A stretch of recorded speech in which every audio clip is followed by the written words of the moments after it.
soir, 18h12, Philippe Godin.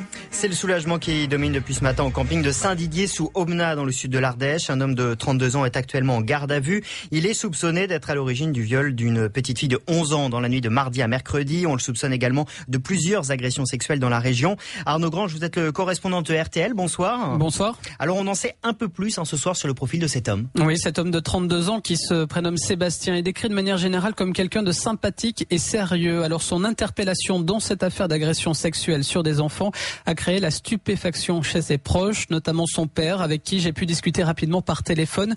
Pour lui, je cite, son fils est un bon gars. Ses parents attendent surtout la suite de l'enquête, tout comme cet ami de Sébastien avec qui il devait partir lundi en vacances.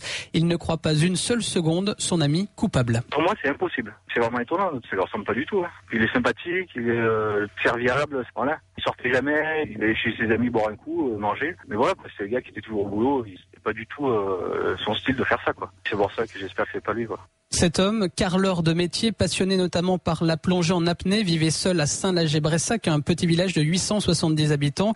Il n'a pas d'enfant et serait divorcé. Le voisinage parle d'un homme serviable. Il ne posait aucun problème d'après cette voisine. Ça fait froid dans le dos parce que on a des enfants, donc forcément on y pense.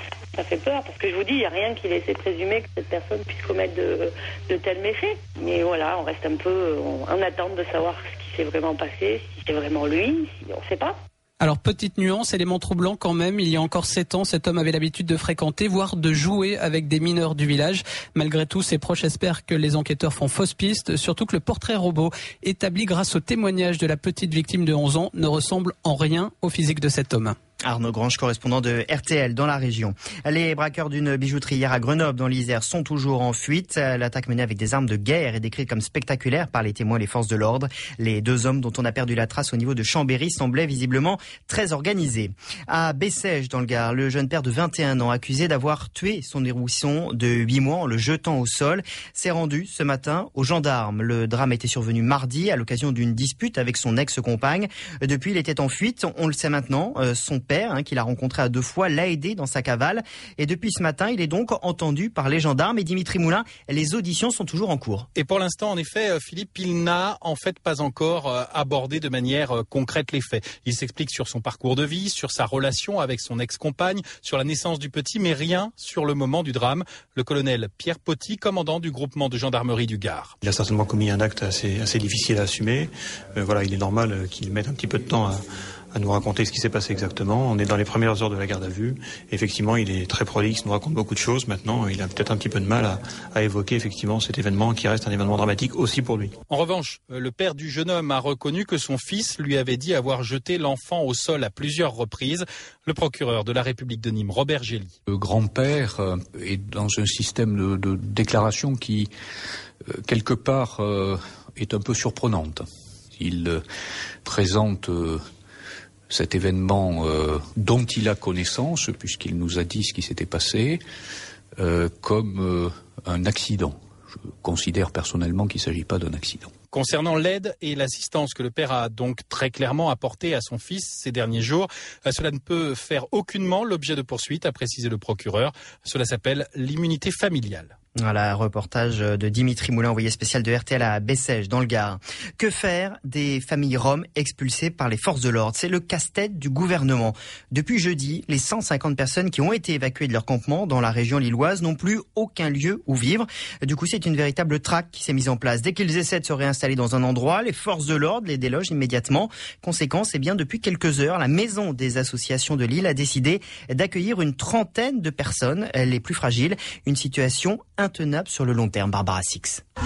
Ici, dans l'ancienne salle de réunion, on a poussé les tables et les chaises pour y installer des matelas de fortune. Des transats en bois font office de fauteuil pour les mamans, pendant que les enfants tuent l'ennui en jouant à des jeux de société qu'ils ne comprennent pas. Pourtant, Roxana, 9 ans, semble heureuse d'être enfin à l'abri. Ici, avec tout le monde, ici, bravo, c'est dormir. Non parti. Ici. Tout le monde ici, c'est très bien. Car depuis leur évacuation, jeudi, ils dorment à la Belle Étoile en se faisant chasser coup sur coup par les policiers. Une pression inédite qui ébranle Marie-Noël, une des bénévoles. Et je suis cassée. Hier soir, je me demandais si j'étais en France, si j'étais en Chine ou si j'étais en Corée du Nord. Je ne sais plus, parce que je croyais qu'on était dans un pays de fraternité. C'est écrit sur tous les frontons de France. Et hier, en tant que fraternité, mais les gens étaient à la rue. Un bébé de 4 jours pouvait dormir dehors. D'autant que François Hollande, candidat, avait promis qu'il n'y aurait pas d'évacuation de Roms sans solution de relogement. Maintenant qu'il est président de la République, Marie-Noëlle ne comprend pas qu'il ne tienne pas sa promesse. Comment peut-on tenir des discours avant les élections, des discours qui soutenaient les Roms et qui, juste après, 2 mois après, traite les Roms comme des sous-hommes. Et le problème est loin d'être résolu. La maison des associations qui héberge ces Roms rouvre ses portes dans une semaine. Les familles vont donc à nouveau se retrouver à la rue. Voilà, reportage à Lille signé Barbara Six, la correspondante de RTL dans la région. RTL Soir, 18h17.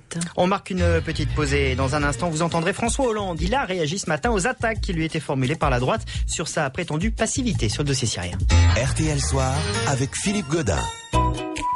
La question du jour avec Carrefour. Et un message de Christian, quand le prix des carburants est au plus haut, pas facile de trouver le moins cher. Yannick, employé dans une station-service Carrefour? Eh bien nous, on vous garantit le prix le plus bas sur les carburants hors GPL dans nos stations hypermarchés. Et si vous trouvez moins cher ailleurs, on vous rembourse 2 fois la différence. Maintenant Christian, vous savez où faire le plein.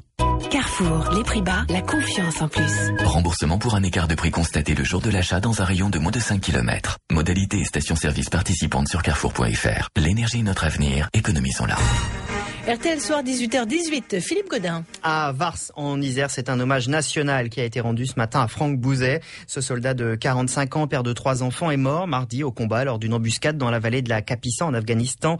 C'est le 88e militaire français à mourir sur le sol afghan. L'hommage lui a été rendu au sein de sa caserne du 7e bataillon de chasseurs alpins.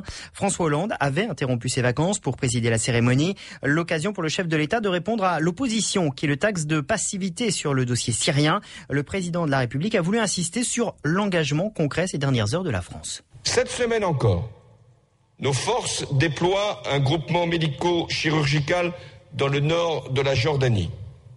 J'en ai ainsi décidé sur la proposition du ministre de la Défense, au plus près de la frontière avec la Syrie, pour venir en aide aux réfugiés, mais aussi aux combattants qui font face à une répression menée par un régime qui n'est plus animé que par la seule peur de sa propre fin.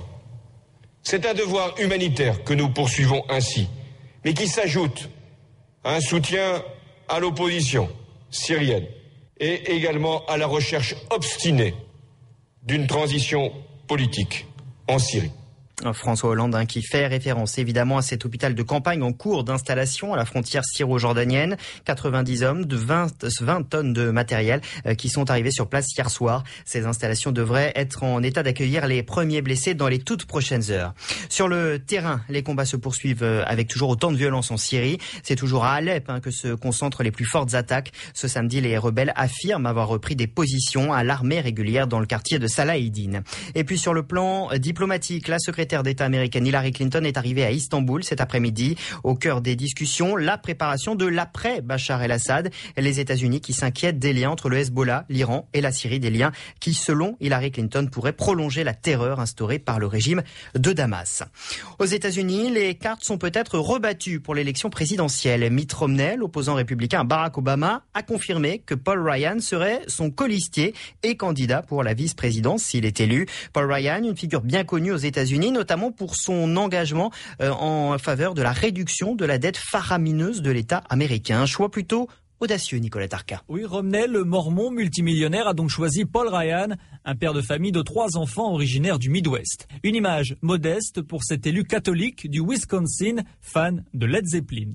Paul Ryan, 42 ans, n'est pas un nouveau venu en politique américaine, puisqu'il siège à la Chambre des représentants depuis qu'il a 28 ans. À Washington, en tant que président de la commission budgétaire, il est l'une des cibles favorites des démocrates. Car Paul Ryan, c'est le chantre du conservatisme fiscal chez les républicains. Son credo, des coupures drastiques dans le budget fédéral pour éliminer les déficits publics qui dépassent les 1000 milliards de dollars. Un libéralisme effréné qui plaît à la base républicaine et au Tea Party, mais pas du tout aux indépendants, notamment les seniors. Même si l'économie sera au cœur de cette campagne, Mitt Romney a fait un pari risqué, ce dont se réjouissent les démocrates. Jim Messina, le directeur de campagne de Barack Obama, a estimé tout à l'heure que ce ticket républicain c'est l'assurance de répéter les erreurs catastrophiques de George W. Bush. Romney et Ryan ont maintenant moins de 3 mois pour prouver le contraire. Les Américains décideront le 6 novembre prochain lors de l'élection présidentielle. Nicolas Tarka, correspondant de RTL à Washington. En bref, dans le reste de l'actualité internationale, un terrible accident de bus en Inde. Un autocar est tombé dans un ravin de 76 mètres dans une région montagneuse du nord du pays. Le premier bilan fait état d'au moins 52 morts et 45 blessés. En Iran, c'est la panique après 2 séismes de forte magnitude dans le nord-ouest du pays. Pour l'instant, aucun bilan, mais plusieurs grandes villes et petits villages ont été fortement touchés.